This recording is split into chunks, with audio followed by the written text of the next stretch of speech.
Planet Zebes. I called this place home once, in peaceful times, long before evil haunted the caverns below. Now I shall finally tell the tale of my first battle here, my so-called Zero mission. Merry Christmas, everyone. Once more, I'm using Samus Aran as an excuse to talk about myself. We're sequelizing that Metroid Fusion video, whether you like it or not. That's your present this year, in this probably slightly out-of-season Christmas video. I've been thinking about the idea of home for the holidays a lot lately, and it's been causing me some anguish. I'll lay my cards out on the table now. I'm a trans woman and I grew up in Texas. The idea of home for the holidays is slipping more and more out of my grasp with each passing year. You know who else is a queer woman who has a complicated relationship with her hometown? Samus Aran, of course. I'm Juliet Necro, your favorite dorky goth girl, and I've already cried like 4 or 5 times in the process of producing this video. Like I said, Texas has become more and more inhospitable to me in the past few years of my absence. I moved across the ocean to Europe back in 2021, and then gender happened to me only 4 months later. Since then, the chances of me ever going home have only diminished, and during this time of year that's especially painful.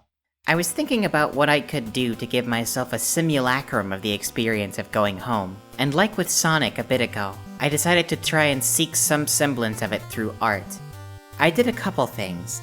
I rewatched Team 4 Star's Dragon Ball Z Abridged, which I discovered in 8th grade and which finally wrapped up during my senior year of college. I still love that show to this day, warts and all. It reminds me of more innocent times. The other thing I revisited again was Super Metroid. Super Metroid was my constant companion in my childhood. When I was a teenager, I would sit down and beat Super Metroid in one sitting whenever I had a bad day. And so I beat Super Metroid a lot back then. I still remember it well enough that beating it in one sitting is as easy as breathing to me. It is the truest essence of a comfort game to me, as I've discussed before. I also wound up playing Metroid 1 and Metroid Zero Mission as the seed of this video germinated in my mind. The Metroid series are all Christmas games, because Santa Claus is mentioned once in Metroid Prime 2 Echoes. That means it has exactly as much to do with Christmas as Die Hard. An under-discussed aspect of these games, which all take place on planet Zebes, is that in each case they serve as a homecoming for our darling Samus. Samus was raised by the Chozo on Zebes, but now the circumstances are much different. The Chozo are gone, and the planet is twisted beyond recognition by the evil that was always lurking within. Metroid 1 and Super Metroid are both games about a queer woman returning to her hometown and finding it less hospitable than it was in her youth. That's pretty real, to be honest. Also, I'm not relitigating the fact that Samus is queer. Go watch the Metroid Fusion video I made, it's all in there. Anyway, Chapter 1. I'll be home for Christmas. Much of Samus's old home no longer exists. Zebes used to be a peaceful world, inhabited by a settlement of the bird-like Chozo. She was primarily raised by 2 Chozo, Old Bird and Grey Voice, whom I referred to in the Metroid Fusion video as Samus's gay bird dads. Still absolutely true, I was cooking when I turned that phrase. Her parents and the rest of the human colony she was born in were killed by Ridley and the Space Pirates, making the beef very personal for Samus. However, the sinister forces that have changed Zebes aren't entirely from without. It was Mother Brain, who was originally the Chozo settlement's computer system, who called the Space Pirates to Zebes in the first place. I remember a lot about the Christmases of my childhood. I bet you forgot this was a slightly delayed Christmas video, didn't you? I didn't. I remember getting a copy of Super Smash Bros. Melee and a GameCube for Christmas in 2002.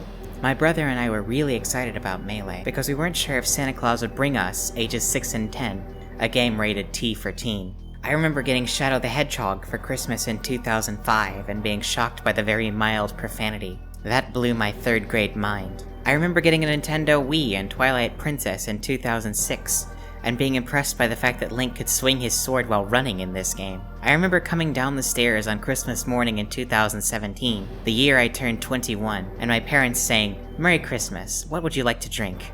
More than any of that, though, I remember my family being around. Every year, my paternal grandmother came down from Chicago to visit us during the break from school. When I was a little kid, I got up really early on Christmas morning, like most children do. I was always so impatient for my grandmother to get up and get ready in the morning, so that we could go downstairs and unwrap the presents. I really miss her. Every year, we would unwrap our presents in the morning, and eat these little baked dough balls with breakfast sausage and cheddar cheese. Every year we had Italian food on Christmas Eve, a tradition that dates back to when my dad was a small child. And every year, we'd go for a nice Christmas lunch with my mother's side of the family. Now it's sinking in for me that I'm probably never going to have a Christmas like that again. Texas is becoming more and more unsafe for women like me, for one thing. For another, I know that a lot of the family that I used to spend Christmases with wouldn't want anything to do with me if they knew what I really am. The ideal home for the holidays isn't in the cards for me, because in the era where I could go home for the holidays, I didn't feel at home in my own body. Now that I do feel at home in my own body, my state would reject me like a pathogen. It's a real no-win scenario. Similarly, Samus finds her home no longer hospitable. It's still the same place, but everyone who made that place home is gone. Even so, there are reminders of them. In Metroid 1 and Zero Mission, most of the major upgrades are obtained from the statues of the Chozo, as if Samus' family foresaw all of this, and prepared the way for her to redeem her homeworld. If you read the prequel manga, this is all but confirmed. We'll get into that later. In Zero Mission, Chozo statues also guide Samus' path, and Samus even inherits the legendary power suit that she uses in the rest of the series from a trial given by a Chozo relic. On the whole, though, Zebes is beyond fixing. The people are gone, and the planet is infested with monsters, both those driven wild by Mother Brain and imported from off-world by the space pirates. Things really can't go back to the way they were before. By Super Metroid, the situation has deteriorated further on planet Zebes. The explosion created by Mother Brain at the end of the first game didn't even destroy the old Turian. It's still there, just in a state of disrepair. There's a new Turian to replace it, and Ridley, Kraid, and Mother Brain are all still kicking. Samus' Zero Mission, her first trip to excise the monsters infesting her homeworld, doesn't seem to have accomplished anything. The Chozo's influence has waned as well. They no longer guide Samus' path, and some upgrades like the Varia and Gravity suits have to be looted from the space pirates, instead of being given by Chozo statues. All in all, Zebes is even less homey in Super Metroid than it was during Samus' first mission there. The pirates' influence has expanded in Samus' absence. They now have a second base at Meridia. A ghost ship haunts the planet's surface that wasn't there before. Most distressingly of all, some kind of creature is mimicking the Chozo statues. I remember when I first encountered the Torizo as a kid. I'd seen the Chozo statue get up and walk around in the background of the Brinstar stage in Smash Bros. Melee, but that still didn't prepare me for how ominous that scene is. It even has a music track that briefly appears here and nowhere else in the game. It must be ominous for Samus too, seeing the face of something that means home and warmth, twisting into something that means fear and danger. By the end of Super Metroid, there's really no going home for the holidays for Samus, since the planet is completely gone by then. Chapter 2. But the very next day, you gave it away. I should give more detail about why Mother Brain betrayed the Chozo and allied with the space pirates. The Chozo are completely dedicated to establishing an everlasting peace in space. They want this to be their legacy, since the Chozo species are rapidly dying out. They created the Metroids to prevent the spread of the X-parasites from SR-3D8. They trained Samus as a fighter for similar reasons. Mother Brain, of course, was also turned to this purpose. However, Mother Brain misinterpreted the wishes of her creators. She decided that the best way to bring peace to the universe is to bring the whole thing under her thumb, and allied with the space pirates in order to do so. This also led to the subversion of the Metroid program to the space pirates' will. Now Samus is the only bearer of the torch for the Chozo's real legacy. She really is the galactic warrior, burdened with the purpose of creating peace in space. Soon after Samus returns to Zebes upon hearing the space pirate attack, she finds a final message recorded by Old Bird, one of her parents. In hopes of the future of the universe, we secretly developed an artificial life form. But with the panic triggered by this attack, it has become clear that we have enemies other than the space pirates. As we predicted, the worst-case scenario has come to pass. Those viewing this image, we wish you to somehow speak to our child, Samus Aran. Tell her that our wish for the greatest soldier, Metroid, did not come to pass. The only one who can inherit the Chozo's will is you. No. This could be called the final wish of the entire universe. We want endless peace. Samus Aran, you will. On the other hand, Mother Brain attempts to get Samus to join the space pirates, claiming that the Chozo created Samus as a bioweapon rather than as their child and the bearer of their legacy. Accept reality, Samus. A species moving towards the path of extinction has the chance to create new progress before its destruction. This is a fortunate turn. But after all, they were a race in steep decline, and they saw their end coming swiftly. And so I was born. I inherited all the Chozo's knowledge and culture. I have pushed the elders into the realm of the obsolete. Forget about the Chozo, Samus. With you added to our power, we can build a new age for the universe. Stop mucking around. My only parents are Rodney Aaron, Virginia Aaron, and the Chozo, not a machine like you. I'm not a weapon.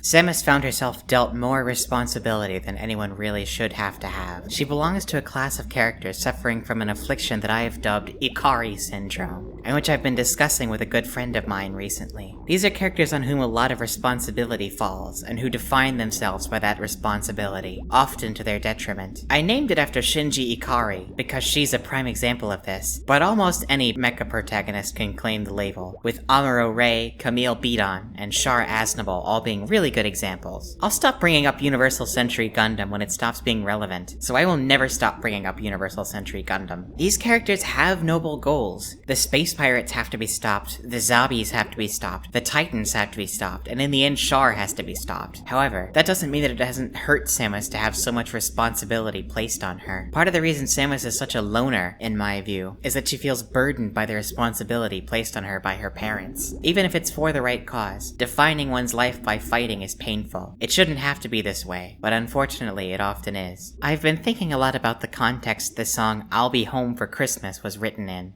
It was first written and recorded in 1943, in tribute to the many soldiers who would not be coming home for Christmas that year. Like what I talked about before, fascism needed to be stopped. It still needs to be stopped. It fell on that generation, including my grandfather, to stop it whether they wanted to or not. And it falls on us now to stop it again. Insurmountable as it may seem, no one should have to fight a war. No one should have to fight for a more just society on the whole. No one should have to give up being home for Christmas. But that's not the hand we were dealt. This is another reason I'm forced to read Samus as trans femme. To be a queer person is to be drafted into a fight whether you like it or not. It sucks that we have to fight to be seen as human and to live full lives. But we do. We must all get in the robot, unfortunately.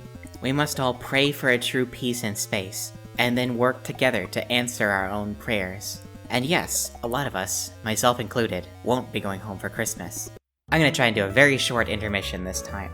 I want to talk a little bit about my goals for next year. I'm releasing some bigger videos next year. I'm really excited about some of them. I'm also going to be practicing my pixel art a lot. I'll throw up some of the results that I've already gotten here. I also want to learn Blender, and I also want to learn to make chiptunes, and I want to learn a little bit of Godot, the game engine. So, very ambitious. Your movie recommendation for today is Gundam F91. I don't care what people say, this movie's great. I think Gundam F91 is a very romantic movie. The pace actually works if you read it primarily as like a romance between Seabook and Cecily. That's what it's really about. And your game recommendation is Sekiro Shadows Die Twice, because that game is a Christmas game. I will not explain verbally because that would take too long, but I will throw the explanation up on screen right now. So, yes, like I said, very short intermission. Now let's wrap up. Chapter 3. No more let sins and sorrows grow, nor thorns infest the ground. The difference between Samus and you and I, though, is that we can't get any catharsis by blowing up our hometown where we're no longer welcome, as much as we want to. Unlike Zebes, Texas isn't a formerly friendly place that became unfriendly. It was always like this. Becoming my true self just revealed the real face of my home state to me. If I had learned who I was at age 8, or 15, or 19, or 21, Texas would still have been cruel to me. The modern anti-trans movement has changed what that looks like, but things were not all Merry Christmas before that got started either. Something that was only briefly mentioned during my education in Texas was the reason for the Texan Revolution against Mexico. In 1829, Mexico abolished slavery in most of the country, and this really fucking pissed off the people from the United States who had come to Texas. It was a war to preserve the institution of slavery, among other things. Then, of course, the Texan victory in that war led to the Mexican-American War, and then the United States stole half of Mexico's territory. And then the debate over what to do with slavery in that territory was one of the biggest drivers of the coming of the Civil War. This is not even to mention all the constant fighting against Native Americans that went on in Texas in the 19th century.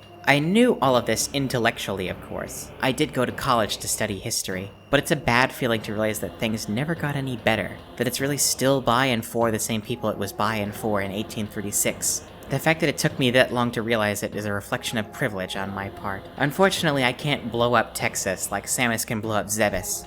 Or can I? Well, not alone anyway. Here's the thing about places like Texas. They're made up. They're not real. The land was there, and there were people there before the word Texas ever passed anyone's lips. And people will still be living there after someone says the word Texas for the final time. Probably. Like so many other things, the idea of Texas is a construct built to serve the elite, not everyone. Just because it's existed for a long time doesn't make it any less arbitrary.